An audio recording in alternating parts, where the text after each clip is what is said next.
अस्सलाम वालेकुम। मैं हूँ अकरम सिद्दीकी। प्रोग्राम लाए हैं हम आपकी आवाज़, चलते हैं आवाम की तरफ, लेते हैं उनकी राय। कराची की आवाम के लिए इन्होंने बेहतरीन फैसला किया है, मैं इसे अप्रिशिएट करता हूँ और बहुत अच्छा काम किया इन्होंने कि कराची की आवाम के लिए इन्होंने सोचा है। और तमाम पंजाब, सरहद, बलूचिस्तान, इधर उधर की आवाज़ें आ रही है, कराची के बारे में कोई नहीं सोच रहा। कराची की आवाम किस तरह परेशान हाल है, रोजगार नहीं है, तमाम जवान लड़के इससे चोरी डकैतियां परेशानियों में आ रहे हैं। क्यों आ रहे हैं? सिर्फ वजह ये बेरोजगार है।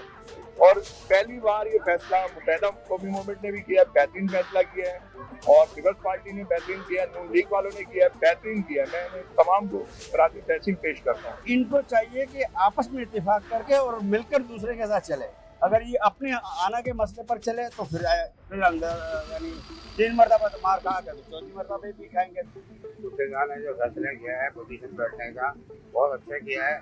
माशाल्लाह हमें लगता है कि अब बेहतरी बहुत अच्छी आएगी। पीपल्स पार्टी नो डाउट लोग खाओ और खाना जो की पॉलिसी का कवर करती है, लेकिन मुत्तहदा कब तक धोखे में आती रहेगी। और मुझे 110% यकीन है कि आगे चल के भी मुत्तहदा को कोई रिलीफ नहीं मिलेगा, क्योंकि अगर ये सब कुछ होता तो आज हम पानी को तरस नहीं रहे होते। सिंपल सी मिसाल देता हूँ, रिंग रोड की मिसाल देता हूँ। रिंग रोड को इस तरह डिवाइड किया गया कि वो एरिया केएमसी में, ये वाला कैंटोनमेंट में, अगर वहाँ पे कोई प्रॉब्लम होती है तो वो कहते हैं केएमसी में, केएमसी में। तो आप ये बताओ कि पूरा एरिया कैंटोनमेंट में नहीं आ सकता, पूरा एरिया केएमसी में नहीं आ सकता।